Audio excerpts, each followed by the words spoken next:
Mack Truck, aka your worst nightmare. Mack Truck, aka your worst nightmare. Mack Truck, aka your worst nightmare.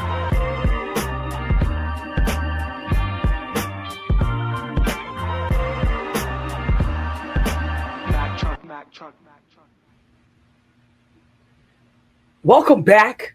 It's Mack Truck in the morning. Again, here with you today.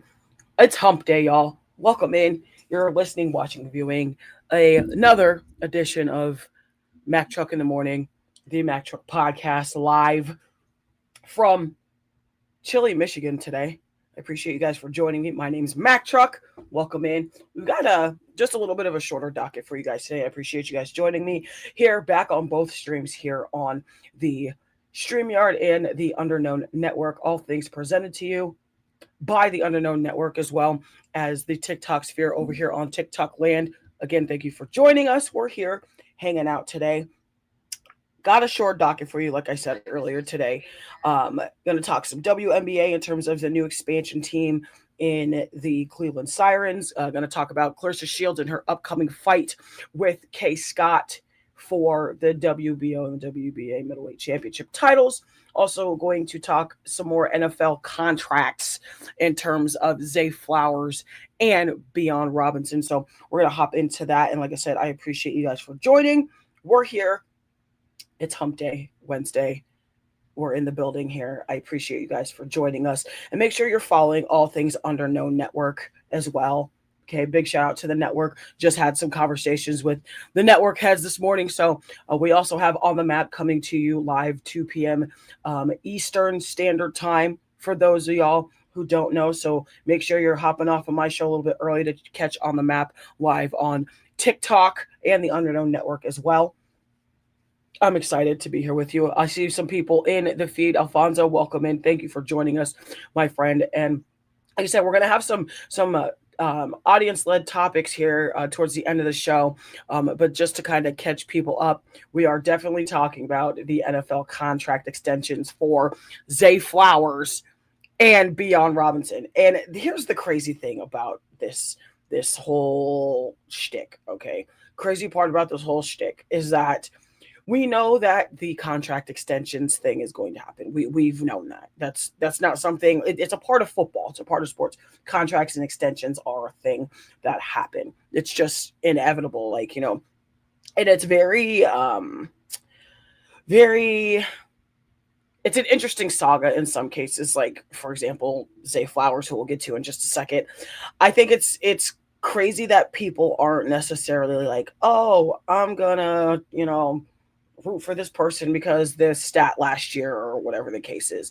I think when teams look at extensions, it's more or less, what have you done for me up until this point to, get said contract extension, get, more of a guaranteed contract type of thing. So I think a lot of it has to do with that. And I think a lot of I feel like there's a little bit of misconception with Zay Flowers' contract extension. And I'm only saying that because according to the stats for the past couple of years, he has gotten, like, he's had good enough stats to warrant an extension in terms of, like, just being able to have a contract extension. I don't know if I would necessarily say that it's the amount. I don't know if his production is worth the amount that they're giving him, but it's definitely worthy of getting a extension in some way, shape, or form, if that makes any sense. Like I said, I appreciate you guys for joining me today. I see some comments and some flow everywhere, so I'm just trying to catch up a little bit, and I do apologize. We started a little bit later just to make sure we had enough time to give the next show after us some time to start as well. So like I said, we will be ending just a little bit early today because we got lots of shows and content coming to you from the Underknown Network. But thank you for joining. Back to the conversation as far as Zay Flowers and the contract extension. Thank you for the daily heart me. I appreciate you, Alfonso, and everybody else in the chat today. So listen, so according to the stats, and you can find these all this information via Mark Grimaldi on ESPN.com as well as NFL.com. Okay. We're going to start with with Zay Flowers. The Zay Flowers contract extension is, I don't want to say it's atypical because it's not. It's reminiscent of a decently high productive tight end. Okay. Good morning, Fred. How are you? In My Bag Apparel, president of the Underknown Network. Thank you for joining us. How we doing? Casey, welcome in. I see you guys over on both sides. Like I said, I'm still working with two screens here, but eventually we'll get it to one. Okay. It's not though. All my In My Bag Apparel shirts are in the wash because we don't got some washers, so we're taking the laundry to the mat later this week. Listen, the Golden Girls are my best friends. Okay, on the bottom, I don't know if you can see it says Queens. Okay, but we already know. Listen, if you know me, the Golden Girls are my best friends. Okay, either way, back to football. So, and I'm sighing because I feel like a lot of these big contract extensions don't necessarily need like a breaking news update, but I suppose it also depends on like who that person is. With Zay Flowers, definitely to me feels like it warranted the breaking news just because we hadn't really heard anything contract wise from him. He was supposed to go into free agency after this coming season, but obviously with that extension, it keeps him at bay with the new head coaching reins and everything over in Baltimore. So for just contract purposes itself. So Zay Flowers signs a 4-year, $140 million contract extension with the Baltimore Ravens. Last year's stat lines for the Baltimore Ravens tight end, 2025, like I said. So we're going backwards from last year to 2023 when he signed his first contract. So last year he had 86 receptions, which put him in the top 20 at 11th place. He had 1,211 yards, which put him in 7th place in terms of yards completed. 5 touchdowns on the season, tied for 44th place in the NFL, and averaged 14.1 yards after catch with 118 targets. And it was kind of a down season for the receiving core and tight ends included for the Baltimore Ravens just because Lamar Jackson was partially hurt some of the time. And I mean, obviously, and just like I always say, the best ability is availability, and you can't really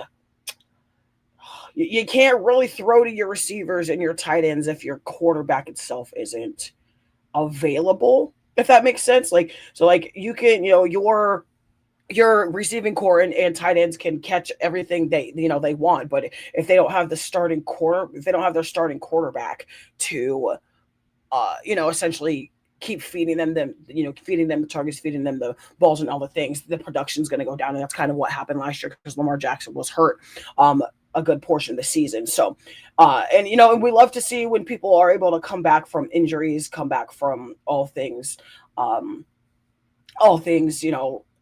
stemming them from not being able to play. And I see some comments here. Jacoby Lane is projected to be the number 2 wide receiver, which doesn't surprise me. I did see some inclinations of that, but obviously, it's training camp starting.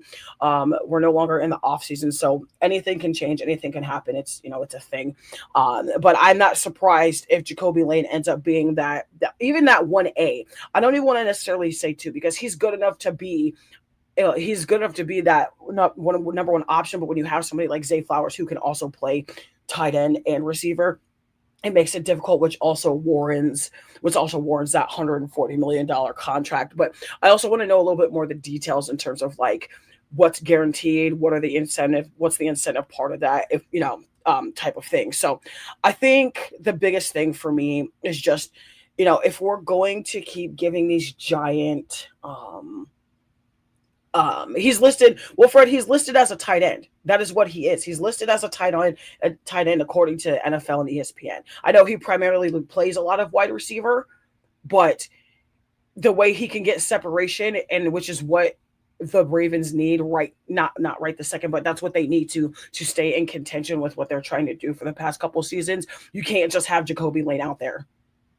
I mean, you could, but it's not going to get you the production like it was that was slighted to last year. So that's actually a great point. And like I said, a lot of these points, a lot of these questions and things down here in the comments, I appreciate. Thank you for joining us again here, Mac Truck in the morning ish, depending on where you're at. 12:46 here in Michigan, 11:46 Central Time, 10:46 Pacific Time. And if you're on Mountain Time, probably 8 or 9 o'clock, somewhere in there.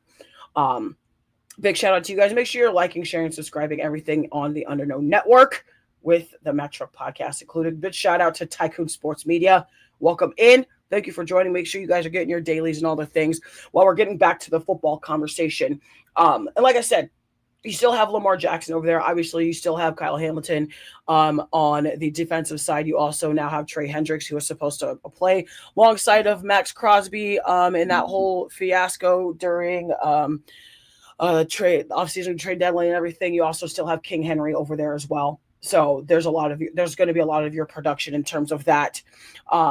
But my question is what elements they use in terms of like what they just got drafted this past draft season. So some comments here from Fred. Zay is a SE. He doesn't help you in the run game. He's 5'10". I mean, that's kind of I'm gonna kindly disagree with you. Just because somebody's 5'10" doesn't mean he can't get away from anybody. Clearly he has, because he's had very productive seasons. And like I said, I'm not here to argue, but I'm not necessarily going to sit here and kind of sit there and let you talk crap on somebody that's 5'10". As somebody that's 5'10" and play the very similar positions, I don't think you get to say that. I'm just going to say that. Welcome in, Clissy. I appreciate you for joining us. Make sure you guys are tapping the screen, getting your daily heart meets as well. Either way, the Baltimore Ravens have a lot to pick up, and obviously in week 3, they are in Rio de Janeiro playing the my beloved Dallas Cowboys, who you can see over here on this screen. So it seems like it's a little far-fetched in terms of what the Ravens could be and what they are right now. But obviously we don't know what that looks like just because it's only training camp. We still have Hall of Fame game, which happens, I believe, on Monday. I could be wrong. Somebody correct me on that, please. I don't have all of my long notes in front of me, but back to the stats here. So 2024, Zay Flowers had 74 receptions, 1,059 yards, averaged 14.3 yards after catch and 4 touchdowns with 116 targets. In 2023, he had 77 receptions, 858 yards, averaged 11 yards, after catch, 5 touchdowns on 108 targets. So, like I said, the stats are there. It's just finding more ways to use Zay Flowers, and especially because you're about to just now pay him that $140 million for 4 years. Like I said, it depends. Hi, babe. Good morning, everybody. Listen, if you're in the chat, everybody say, "Hey, babe," because she loves you when you do it. Finally got her to come in to a morning show. We've had some stuff going on family wise, so she's taking a little bit of a mental breather for the week. And I know she's not going to stay in here and listen to me blab about sports, but it's always nice when your loved one comes in. Thank you for the hand heart, babe. I appreciate it. But yeah, just in terms of football and in terms of the stats that obviously we're currently talking about with Zay Flowers, it's not far-fetched that he has the $140 million contract. I just don't know if this season's stats with 2025 necessarily warrant it, but I think just based off the fact that he has been very solid for them, he has shown high production, he has kind of taken hits when hits didn't need to be taken in terms of, waiting for his contract, obviously repaying Lamar, repaying Derrick Henry, extending Kyle Hamilton, and then kind of moving all those pieces around right before Harbaugh parted ways. So it's going to be interesting to see what the Ravens do this season. I'm excited, in all honesty. I can't wait for it at all. I'm excited. Obviously, being the football person that I am, being the sports head that I am here for it. I'm here for it. I can't wait.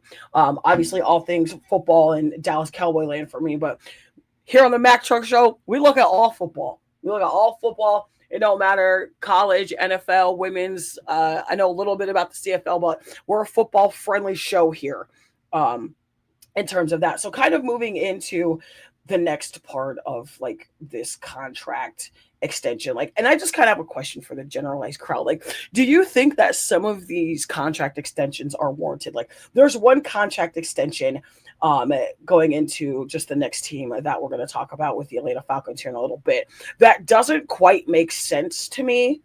And I also want to really try to figure out why they are the way they are, or what the point of this specific contract extension is for. And I feel like it's along the same lines. But before we do that, listen, when you shop online at the TikTok shop as well as in mybag.bigcartel.com, you can get 15% off your entire first order when you use the code word truck on all things in my bag apparel and customs. Okay, by Evan Thunder Bradfield, founder of In My Bag Apparel, founder of the Underknown Network, co-founder rather of the Mac Truck Podcast as well. Okay, big shout out to him and everybody at the network. Like I said, make sure you're using the code word truck, TRUCK, for 15% off your first order online at inmybagapparel.bigcartel.com as well as the TikTok shop. But back to football. Obviously, we got the coffee. Game days are for the girls. Okay, you see this right here on both sides. Game days are for the girls. I don't care what none of y'all say. We talking sports in here this morning. All right, listen. Back to football. Okay. Specifically, the Bijan Robinson 3-year, $75 million contract, which literally makes him the highest paid running back in the NFL. And I thought Ezekiel Elliott's contract was wild, which it was back at the time, but Bijan's getting more guaranteed money. And I don't know where Atlanta's getting all this money. Like where are y'all getting all this money? Like that's my question is, where is Atlanta get? I mean, obviously with Arthur Blank being, the owner, he also running Mercedes-Benz Stadium where they play. I understand it. But you also remember, hello, Bonita, welcome in. You're watching the Mac Truck Pod. I appreciate you for joining us here, talking sports on a Wednesday, hump day, if you will. Where is Atlanta getting all this money? Because you just brought in Tua in the offseason, so you have to pay him. You still have Michael Penix on your roster. You don't quite necessarily have to pay him yet. He also hasn't shown much to get an extension, but we're going to have that conversation here in just a second in terms of the interesting battle of the injury-prone quarterbacks. And I hate to say it like that, but that's exactly what it is. It's the battle of the underknown and under-available quarterbacks in Tua Tagovailoa and Michael Penix Jr.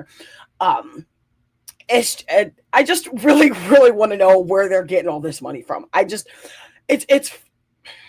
I'm mind blown, and I say that with a lot of like heavy angst because it just seems like ever since the 28-3 debacle that they had in the Super Bowl, it just seems like the Atlanta Falcons can't find their way to get it together. Like I see like there's been so many efforts, like they brought in this coordinator, they had Dan Quinn as a coach, like all the things, and then you get Kirk Cousins, and then he's not able to do much. Then you draft Michael Penix Jr. right after that, he gets hurt, and then you've had Penix for the last year or two still didn't really show a lot of production. And then you bring in Tua, who had some pretty decent production in Atlanta or in Miami, and then you bring him to Atlanta, and who both of which, mind you, are both left-handed quarterbacks. Let's also keep that interesting tidbit in mind. Is Tua T and Michael Penix Jr. are both left-handed quarterbacks in the NFL, which you don't see a lot of. The only other left-handed quarterback that I know for sure in the league who could maybe do some production if he actually gets a chance to step on the field is Dylan Gabriel for the Cleveland Browns. Now, back to the Bijan Robinson contract extension. So again, 3 years, $75 million, again, makes him the highest paid running back in the NFL currently as we're speaking. Okay.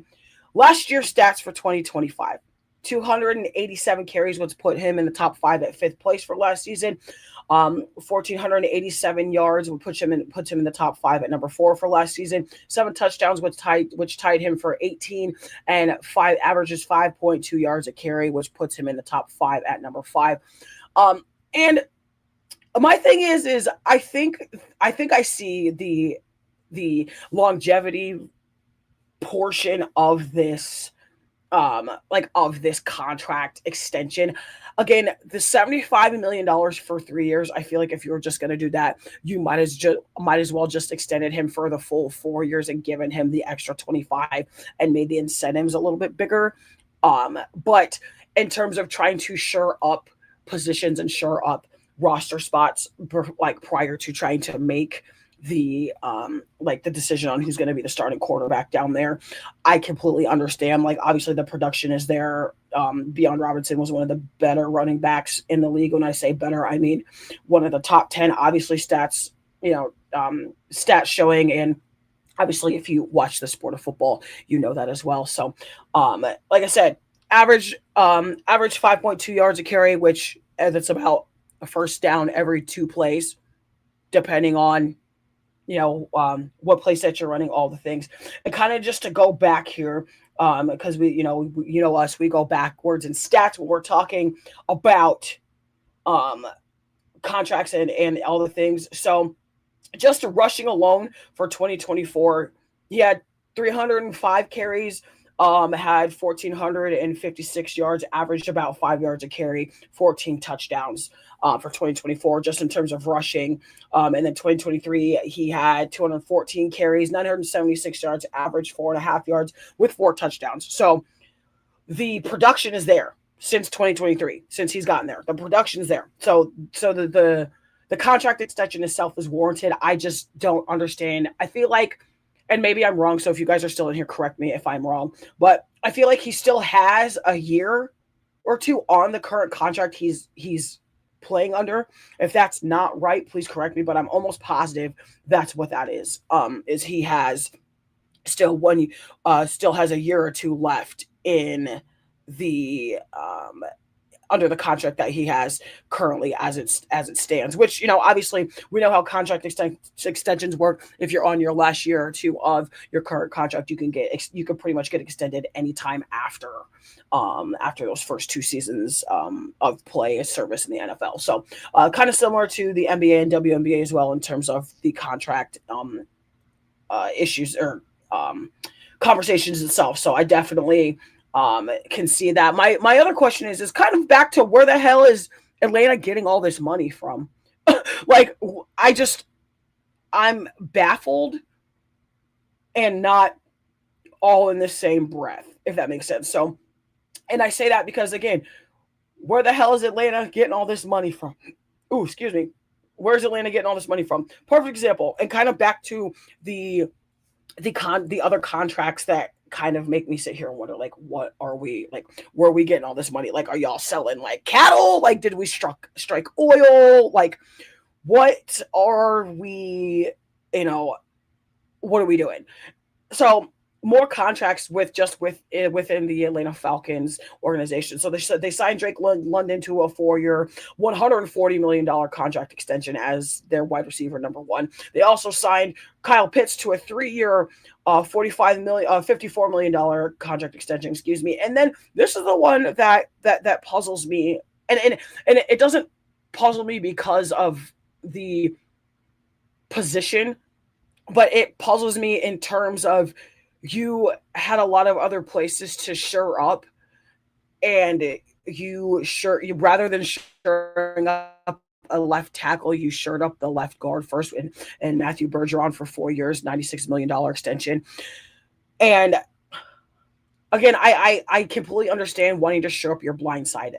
Well, and really, it's not even their blind side because, like I said, Michael Penix and Tua T are both left-handed quarterbacks. So if anything, I have to, as a head coach, I have 2 left-handed potential starting quarterbacks. I need to make sure that I'm, shoring up my blind side, which would be the right side of the field as a quarterback. That's just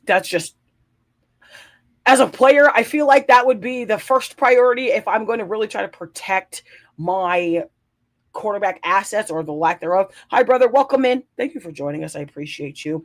How you doing? I hope everything is well. It's been wild over here at the family house, but we're still here talking sports. Sports never stops over here in the Mac Truck land. And I see some comments here in both streams. In fact, I see a lot of these questions and comments are very similar on both sides. So like if I don't get to your question over here, it's probably the exact same thing on this side as well. Jalen Walker is a big loss for Jalen Walker. And that's the other thing is Atlanta has dropped a lot of pieces across the board, and obviously you want to do that to assure up that you have more cap space. Thank you for the daily Harmony. I appreciate it. Thank you so much for joining us today. Thank you for becoming number 53 in the Met Truck Tunnel. I appreciate it. Listen, also shameless plug here, guys. We do things a little bit differently on the live show. If you're used to listening to the studio edit, live show's a little bit different. We're a little bit more relaxed. We're a little bit more friendly because I can see y'all. Y'all can see me. Well, I can't see y'all, but I can see y'all in the comments, all the things. Big shout out to all of you guys for just coming in and supporting. We're real close to getting to our first 2 goals for just my platform, the show's platform. And I don't know which platform you guys use necessarily, but over here on the TikTok sphere, you get to create like community gifts and all the things for having 100 people in your community, and I still need some to get there. Also, I'm very close to getting 200 K diamonds as far as TikTok. I have exactly 177.6 thousand. So I need a little bit of help. So if you guys would help me out, I would appreciate it. Thank you for the follow, refresh, and everything down here. Shameless plug. So I appreciate you guys for letting me plug shamelessly here. Because this is the Underknown Network. We never do anything mainstream. Okay. We're all things Underknown, the Uprising. Okay, we got a bunch of dogs on the team. Thank you for that, and you're gonna hear the background noises as well, just because it's on 2 different platforms. So I do apologize if it kind of interrupts with the feeds on both sides. But we're still back to sports. Okay, the overall fact with football is football itself is what seems to be a never-ending revolving door. It doesn't matter if it's a contract dispute, if it doesn't matter if it's a contract extension, it doesn't matter if it's a trade. Like the world of football in its entirety is just interesting. And I can hear my dog barking, which means somebody's at my door. This is the joys of working from home. You like I said, you guys are going to get it like real here. Okay, you're going to get real here. You're going to get it raw, all the things. That sounded so bad. I'm sorry. Thank you for being the title gifter, Josh. I appreciate it, brother. Thank you for helping me get there. You guys are amazing. I said, if I don't have audience and spectators and people that genuinely enjoy sports, I don't get to do this. Like I said, the goal is to try to get this to a level where we're turning it into a full-blown career. And I feel like I'm well on my way, obviously, with the help, like I said, of the Underknown Network. Without them, I definitely don't have a big platform as well. So, comments, Josh said, so you're just going to give it out raw. Like, it sounds so bad. I know, I'm sorry. But you're going to get it real and unfiltered for the most part, which includes dogs barking in the background and my wife possibly coming in here and just checking in on me because that's what she does.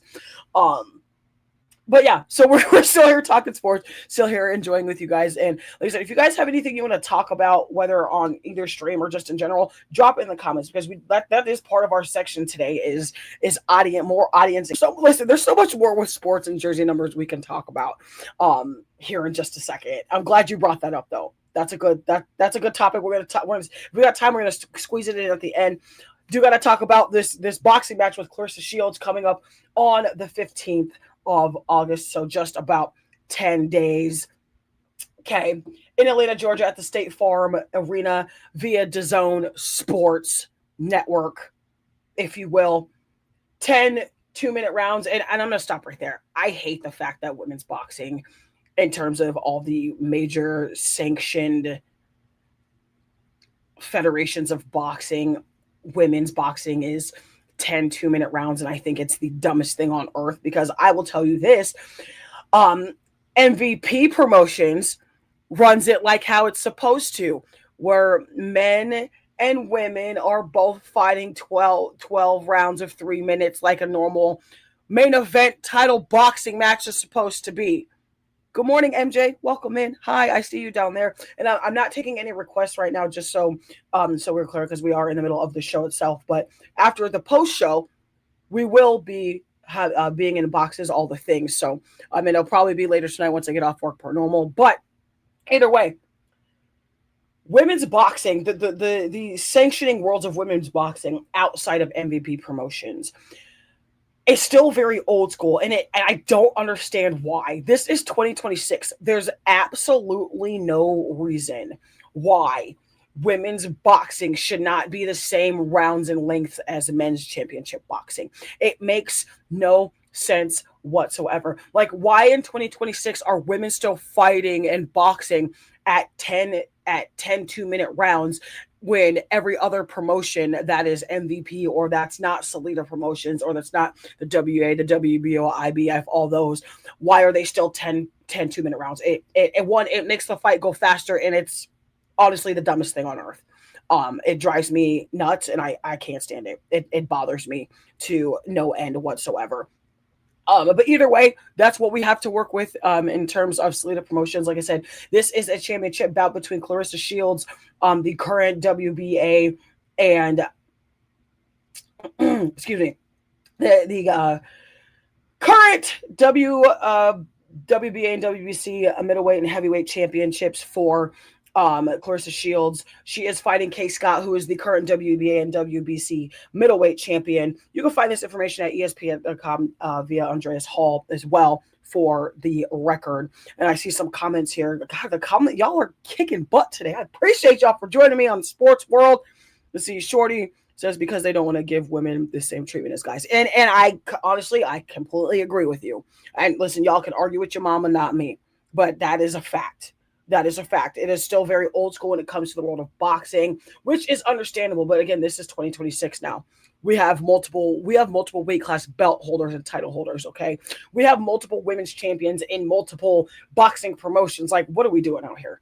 You know, it's kind of the most frustrating thing on planet Earth. So just to give y'all Kay Scott's resume, she is 5'1" She's 42 years old and 5'10". So she's my exact height. Just very, very small, smaller. I don't know if you guys can tell. I'm kind of a large individual. I'm not built like this remote control, if you know what I mean. Either way, Kay Scott is 5'1" at 42 years old at 5'10". She's also, like I said, the WBC, the WBA world middleweight champion, which is what they are fighting for in 10 days. Claressa Shields, if you guys know her, heard of her, watch her box in any capacity.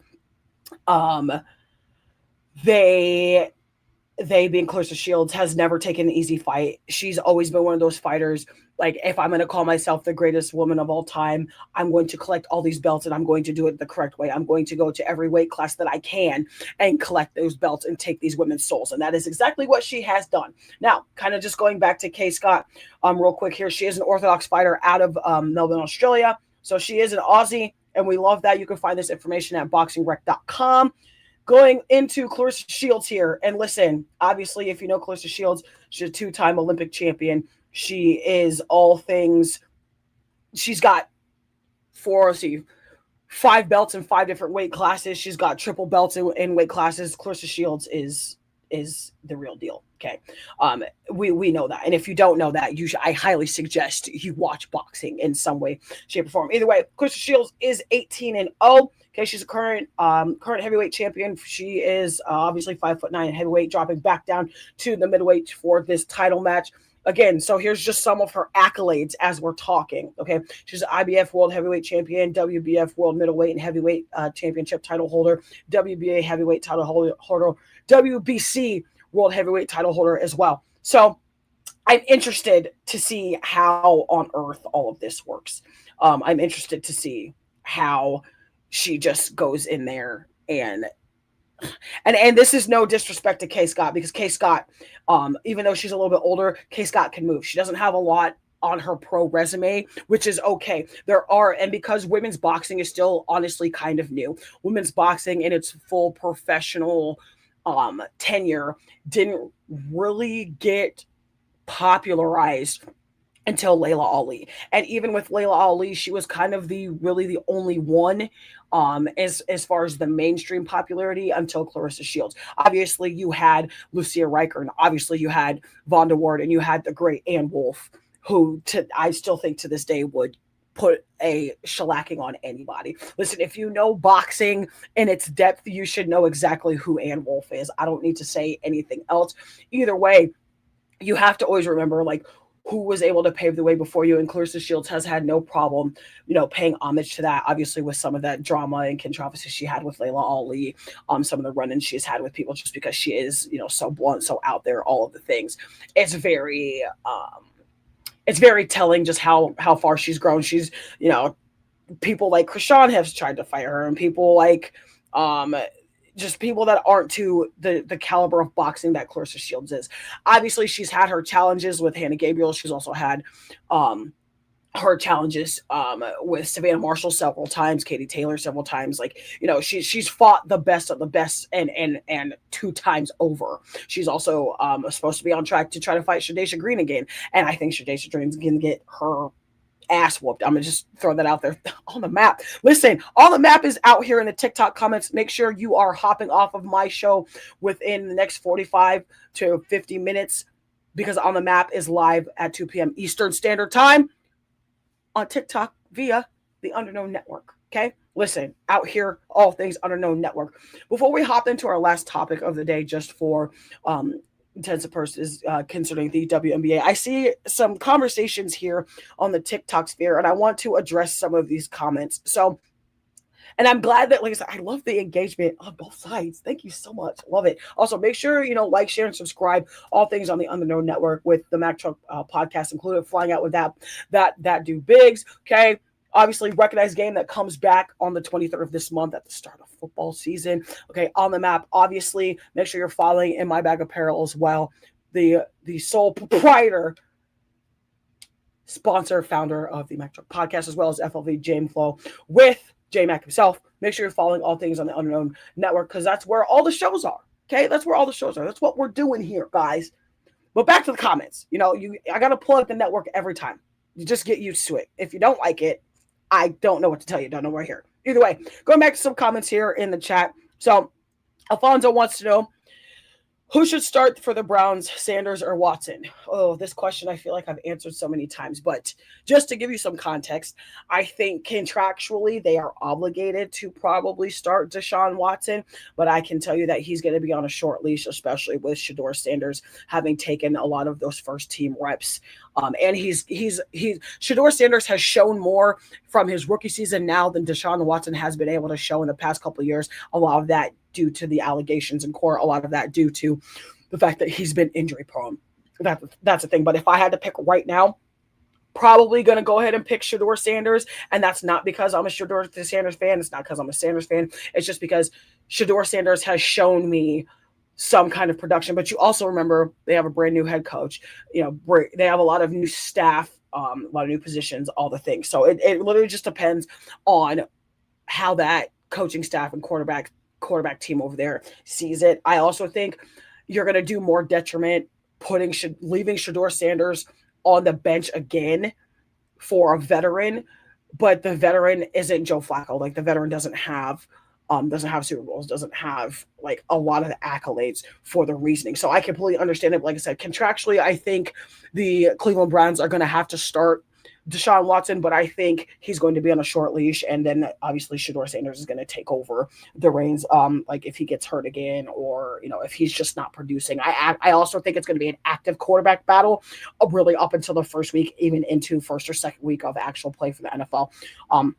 So going into some more questions and comments here. Shorty says, when are they going to start with the Women's Football League? Listen, I saw this comment pop up over here, and I wanted to interrupt my segment on boxing, but I needed to leave it. So for those of you who don't know, kind of just to touch on Shorty's comment, there are leagues for women's professional tackle football. 3 of them in particular in terms of prominence: the WFA, the Women's Football Alliance, the WNFC, the Women's National Football Conference, and the AWFL, the American Women's Football League. There are 3 active leagues for women's tackle football.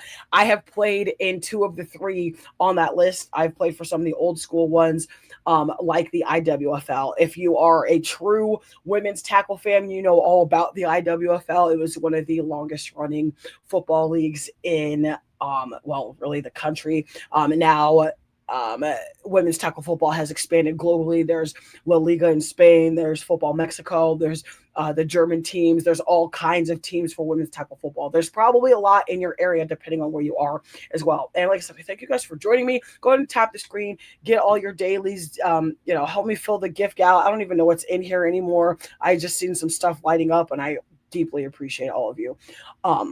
But yeah, I just retired from playing 15 seasons in the women's league, so I think I'm pretty decently versed in that. And if you guys weren't following me prior to this being on this platform and prior to going back live fully daily for the show itself, you will know that I did a winter project trying to get some of the mainstream sporting entities such as the Pat McAfee Show, because that's who I specifically was targeting this winter to try to talk women's tackle football, because they are football heads, all the things. And it just turned into something fun for me to be able to, kind of put my sport itself literally on the map, all the pun intended.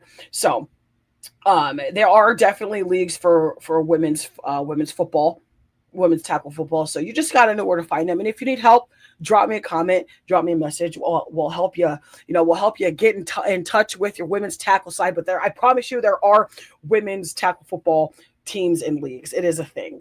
They are actually starting to get more mainstream in terms of having a lot of their content shown on ESPN, because the women's tackle leagues are spring summer leagues where it's literally on the opposition of college and NFL. So you can find football year round. You just have to know where to find it. Literally, like I have said in my whole entire project. So I appreciate that comment, Alfonso. I appreciate your comment on the Browns. Let's see what we got here. Mac used to play. I did used to play. Absolutely. I appreciate it. Just right before college and big leagues. Listen, y'all are kicking behind out here. I appreciate it. My 17-year-old daughter wants to know. Listen, message me, okay? Shorty, we'll have a conversation. I can put you in contact with some people that I know, depending on like the area you're in. If she's really interested in playing, we'll get her hooked up. She does, and she also, for the most part, I also need to tell you guys, if you guys have daughters, and I'm specifically saying daughters because we're talking about women's tackle football right now. If you guys have daughters that are interested in playing football, let them play. Let them play. Football has no gender. Let them girls play. Sign them up. Find them. Start them out with flag. Start them out with youth tackle in the area. But let them play. If they want to play football, let them play. I also feel the same way. If boys want to play volleyball, let them play. Sports don't have some gender. Like I need folks to really understand that. See, kind of going back to some comments here. Like I said, this is our audience interaction comment section of the show, and I appreciate you guys for joining us today. Okay, I need to know what colleges in the U.S. have tackle for women. So right now, there's no specific colleges that have tackle football collegiately, but there are colleges now that are getting collegiate women's flag football. But tackle football in collegiate, like in the collegiate form, is a very tackle football in itself is a very expensive sport, because you have to have helmets, shoulder pads, cleats, pants, the whole 9 yard, tackling dummies, coaching staff, all the things. With flag, it's a little bit more financially easier to start. You need flags, footballs, obviously the minimal equipment for flag.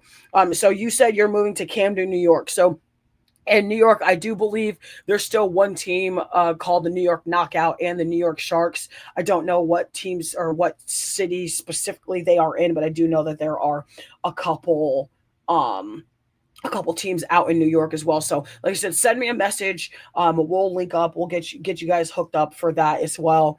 Let's see what else other comments we got here before we hop in to the final segment here for the MacTruck podcast.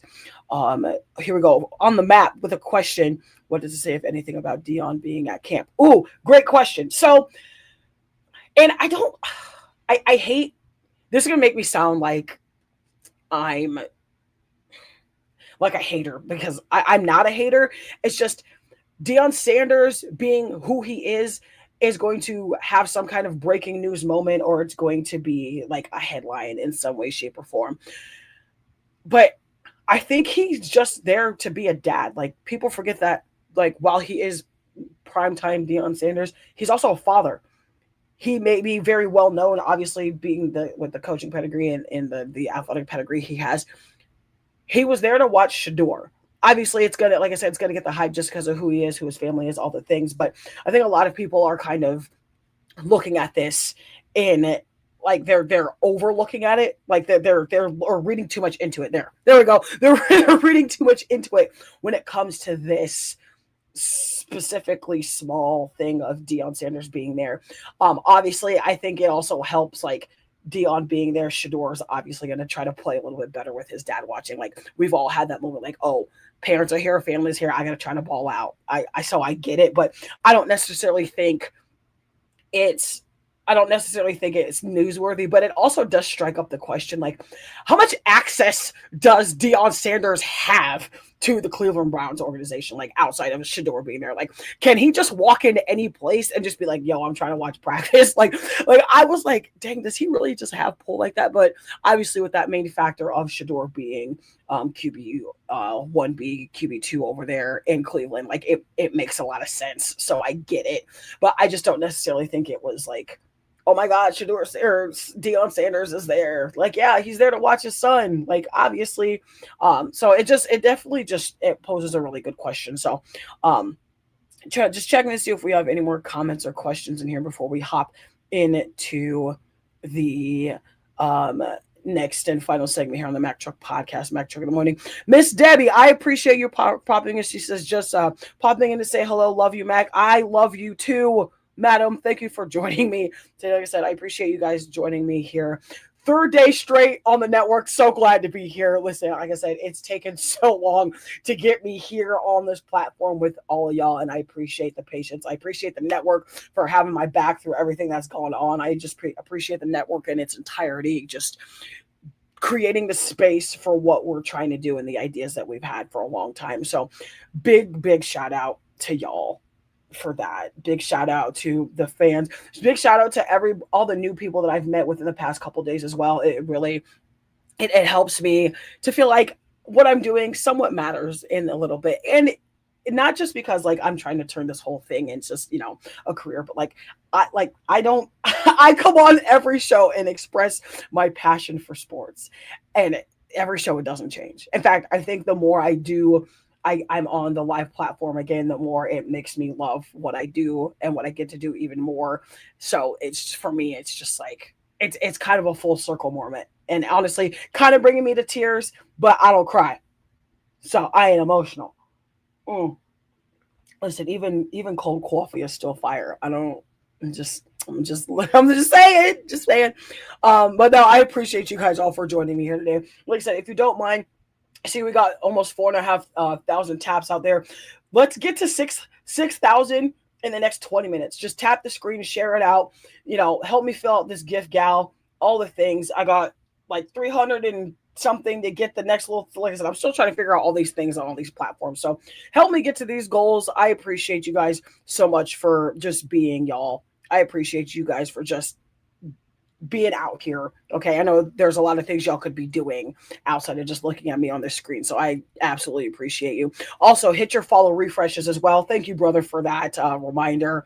Heart me's, all the things. I see the brand founder out here hitting the like button. Alfonso out here hitting the like button. Also, this is a great chance to give your live feedback. Okay, and let's go out here. If you know, give me all your feedback, any topics you want. You can drop them here. You can drop them there. You can drop them in my inbox. I'm not a hard person to find, but y'all can find me anywhere. But I really want your guys' feedback. I want to know what you guys think of the live feed so far. What could we improve? What do you want to see more? Do you want to see a little bit earlier time slot? Yeah, I can't quite go later within like the start of my day just because my big girl job has me going in at 3:00 in the afternoon, so I don't get off until 11 Eastern. So, but either way, any feedback you want, let me go. I heard call me Bijan. You know what? That I'm gonna save this one. I'm gonna save that one. I'm not about to say it out loud, but it's in the comments. You can see. If you know, you know. If you've been here with the Mack Truck Show since the beginning of the grind, you absolutely know what boss man talk about. I love you, dude. Listen, this is such a great thing. Like this thing has definitely helped me, bring back some just mental restoration as far as like just where I feel like my show is going. So like I said, I appreciate y'all. That was great, E-Money. Listen, that made my day. That made my day. I appreciate it. Got some more comments here.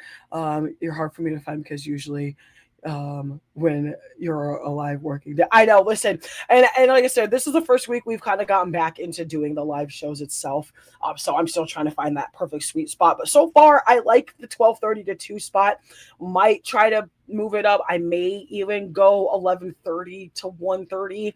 I'm trying to toy with some stuff and see what works best for people. And I also have to remember that I'm an hour or two ahead of a lot of other people. I'm in a lot of other time zones, so I want to make sure that I'm being courteous as well as like to those time zones, as well as like being courteous to myself and my family as well, making sure I'm keeping them a priority, but still making sure that this train for this show is still moving. So listen, we're on to the last topic here. Again, I appreciate you guys for joining me. Mac Truck in the morning-ish, okay? Here, literally 13:30 in the afternoon, 1:30 Eastern Standard Time, 12:30 Central Time, 10:30 Pacific, probably 10:30 Mountain Time if I'm correct as well. But here, don't be spooked if you see me pop it. Okay. Listen, I'm glad you said that because I'd have been like, what we doing? But obviously, again, on the map right after the Mac Truck in the Morning show here on All Things Underknown Network, All Things TikTok as well. On the map is it. Yeah, he said I had to film. Listen, because I'd have looked at that screen stupid. Like, I'd have been like, what we got going on over? Listen, this is going to make a great podcast cut. I love this so much right now. Either way, we're getting back into the world of sports here. The WNBA has announced the newest installment expansion team for its league in, drumroll, the Cleveland Sirens. Now, I have a problem with this name. I'm going to get to like the meat and bones and all of the stuff. But the name itself upsets me. Why does it upset me? Because I am an old school WNBA fan. Okay.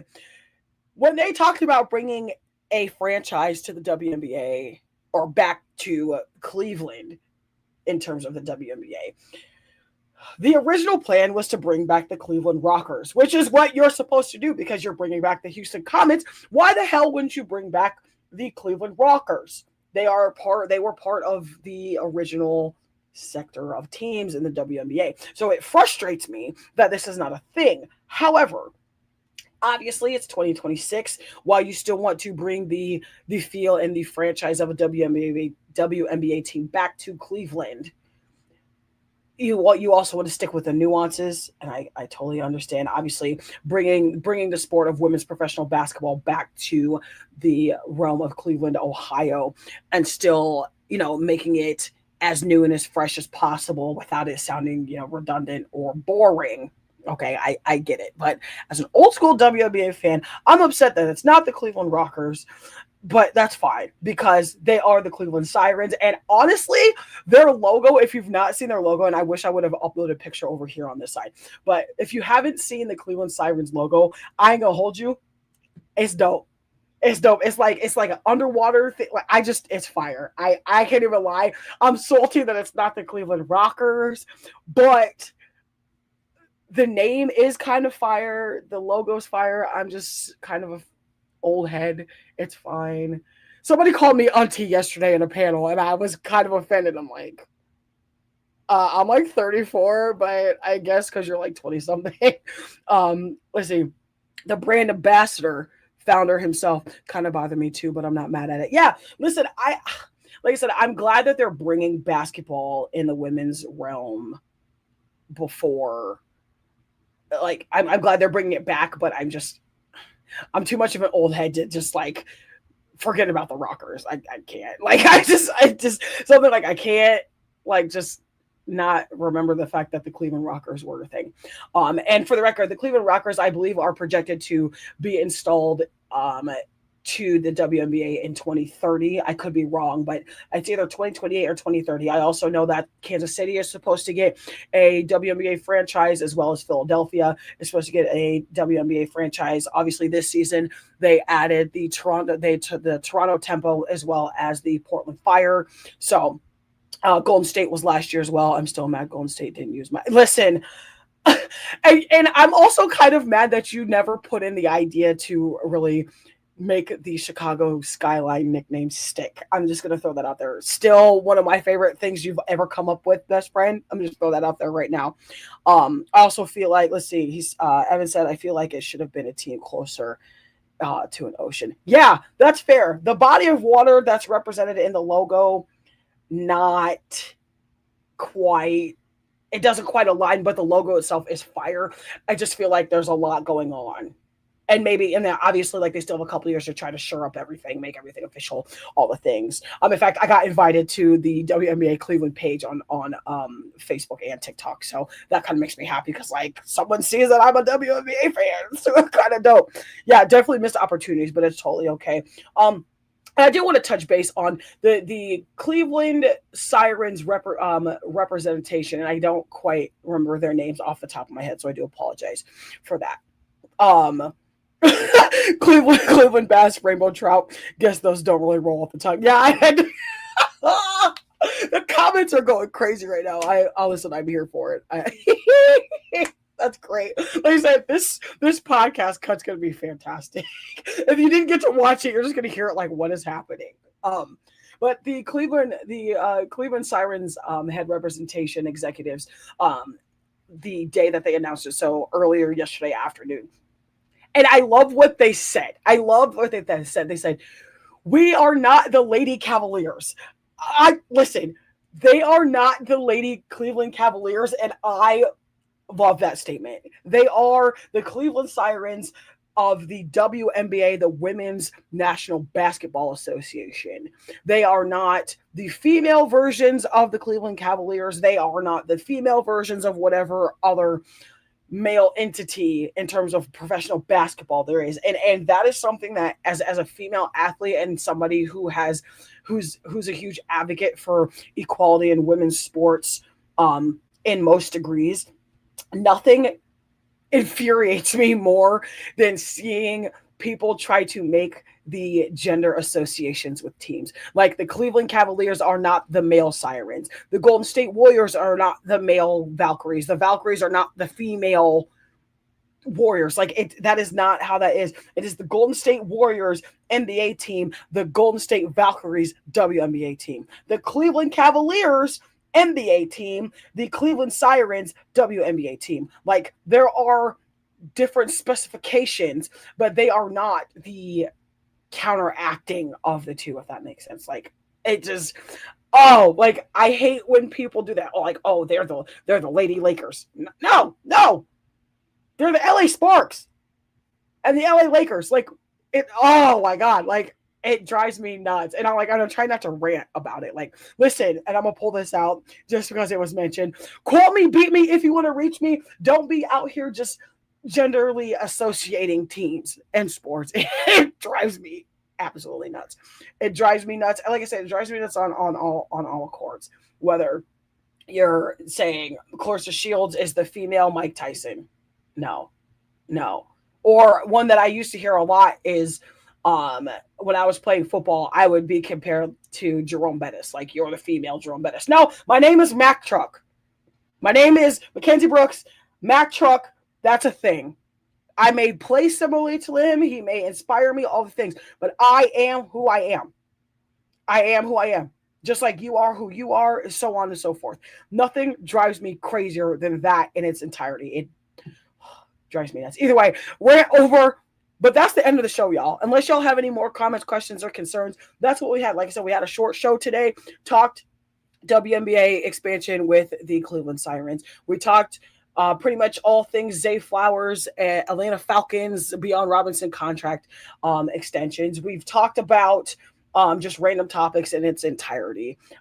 Now we're just hanging out for a little bit. Like I said, if you guys have any more questions, have any feedback on either sides, I appreciate all of it. Make sure you're following. Also, if you're on other social platforms like Facebook, X, Instagram, those types of things. Make sure you're following the Underknown Network there, as well as the Mack Truck Podcast group itself. I do have a page for the Mack Truck Podcast itself on Facebook. We also have a show page as well. We also have a show page on TikTok, Truck Pod.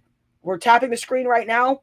If you see those taps come in on your screen, make sure you're following the Truck Pod, because once we start to get the algorithm back over here on the mainstream, we're literally flipping back and putting every show content on the Truck Pod page. But I need to make sure that people know that that's where we're going to flip to. We're still going to be on the Underknown Network, but as far as our TikTok stream, until we can bring them all together, is going to be on the Truck Pod page, probably starting this coming Monday, just so we're clear. So we're going to have hi Truck Pod.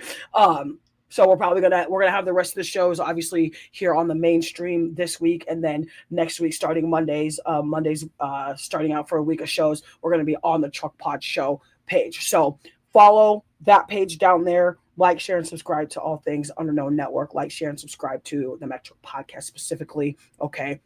Like I said, big shout out to you guys. I appreciate everything y'all are doing. I appreciate the feedback, the hate, the love, everything in between. Y'all are amazing. I said I couldn't, be on this platform and everything without y'all. And I think I see my producer in the yard, but I'm not positive. What up, Mr. Tone? Welcome in. How you doing? We're just hanging out now, chatting it up. Like I said, if you guys have any more topics, I got about 4 or 5-ish minutes to kind of hang out with y'all here. Drink this bomb coffee. Also, like I said, game days for the girls. Like I said, this is gonna make a great pod edit, and I honestly, I'm for it. I can't wait. I can't wait until the week's worth of shows comes out and I get to go back and listen to everything. And you know what? While we still have time, I want to go back to this quarterback controversy that we have in Minnesota. I know I kind of touched base on it a couple days ago, but it's interesting to me that Kevin O'Connell, being the quarterback guru that he is, who has pretty much realigned a lot of quarterbacks' trajectory. So, I mean, starting with Sam Bradford, he helped rearrange Sam Bradford's game. Kirk Cousins, same thing. Sam Darnold, same things. If Nick Mullins hadn't gotten hurt both those years, he might be the starter. He might be, or at least, in conversations to be in the active quarterback rooms, because that's just how good Kevin O'Connell has been. But then you had a drop off because you drafted JJ McCarthy, 2023 draft, national championship winner out of the University of Michigan, all the things. You draft him, and then he gets hurt during the Hall of Fame game, so he's out for the rest of the season. Then he comes back and plays not very well. In fact, he plays pretty terribly. Again, not his fault. It was, second season in the league, first season playing essentially just because he didn't get to play the entirety of his rookie season, all the things. Then you bring in a Kyler Murray who's been in the league for 7 seasons. Obviously got drafted number 1 overall to the Arizona Cardinals in 2019, I believe. 2017, I can't remember. He's been in the league for 7 years now, so I'm a little old and all the things. But he's been in the league for 7 years, has had a pretty storied career in Arizona, but has also been hurt as well. Hit free agency this past offseason, and then signs a 1-year contract to play football and sling the rock for the Minnesota Vikings and Kevin O.C. My question is how long are y'all going to keep us on a string? Because you drafted J.J. McCarthy because you needed a quarterback because Sam Darnold was leaving. You did the same thing because Kirk Cousins, you had already parted ways with Kirk Cousins. You bring in Kyler Murray, and now suddenly both of them are playing equally and taking equal first-team reps at practice. So my question is what was the point of bringing in Kyler Murray if you didn't intend on starting him? That's my question. Like, are we in a situation where the Cleveland Browns are, where we just have a bunch of quarterbacks on the list and we're kind of just looking at the top 2 right now? Like, does Kyler Murray have an edge? Does JJ McCarthy have an edge? Like, I feel like there's so much underknown. And like, I'm looking right, like literally here in the studio, obviously I got the Pat McAfee show on one screen, and I got Fox Sports on the other side. So I got multiple screens all over the place right now. It's probably bad for my health, but they're going over the Minnesota Vikings schedule. So just to kind of give you the first three weeks, week 1, versus Green Bay, week 2 at Chicago, week 3 at Tampa Bay, week 4 versus the Dolphins, week 5 at the Saints, and week 6 is a bye week. So I would think between now and the actual start of preseason, there'll be some solidification of who that starting quarterback is for the Minnesota Vikings. I personally feel like JJ McCarthy has not had enough time to get his playing feet under him, but I feel like he also hasn't had enough time to sit behind somebody. But bringing in Kyler Murray, I also think was the perfect chaos for what they need, because you don't have to teach him the basics. You don't have to teach him the mechanics. You don't have to teach him a lot. You just have to, if you're Kevin O.C., you just have to refine what he's already good at. We all know Kyler Murray, even after the knee injuries, is still one of the fastest quarterbacks rushing on the ground. That is no secret. I don't know how he's so shifty. It's the wildest thing to me. And he has a big arm. Sometimes his accuracy is a little, flux, but that's also with the, that comes with the position of playing quarterback, being a skills position. Like, you're not always going to be accurate. Could you be more accurate? Yes. Could you have more power in the ball? Yes. Could you have more spin? All the things, all the nuances. So I think it's still interesting out there in US Bank over there in Minneapolis, Minnesota, with JJ McCarthy and Kyler Murray. So we'll see. I'm excited to see. Like I said, football season's here, guys. Like, we're in training camp. Preseason's about to start. The Hall of Fame game is about to be there. It's about to be outrageous, okay? And I just need people to really understand that sports are at a high level, and we love that. We really, really love that. So listen, that's all I got for you today. Now I'm actually done. I thank you guys for joining us here on Mack Truck in the Morning-ish, Mack Truck Podcast. Make sure you like, share, follow, and subscribe to all things on the Underknown Network, including the show. Like I said, starting Monday of this coming week, we will be shifting all show things to the Mack Truck Podcast page. Make sure you like and follow and share and all the things over there as well. Going to get the algorithm back over there. I appreciate you guys for joining us. Big shout out to the network. Big shout out to In My Bag Apparel. Big shout out to you guys on the TikTok sphere. Big shout out to y'all over here in the YouTube, in the Facebook page, on the Discord, all the things. My name's Mack Truck. It's been wonderful. It's been real. It's been fun. Listen, call me, beat me if you want to reach me. Let's talk sports, okay? We're here weekly, daily, all the things daily from 12:30 to 2. Currently this week, like I said, still playing with some times, all the things. In My Bag Apparel, always out here with the drip. Not this one specifically, but yesterday was Fever Hawk Tuesday. If you know, you know. If you watched the show. And that's what I'm going to start testing, y'all. Kind of make this a little bit fun.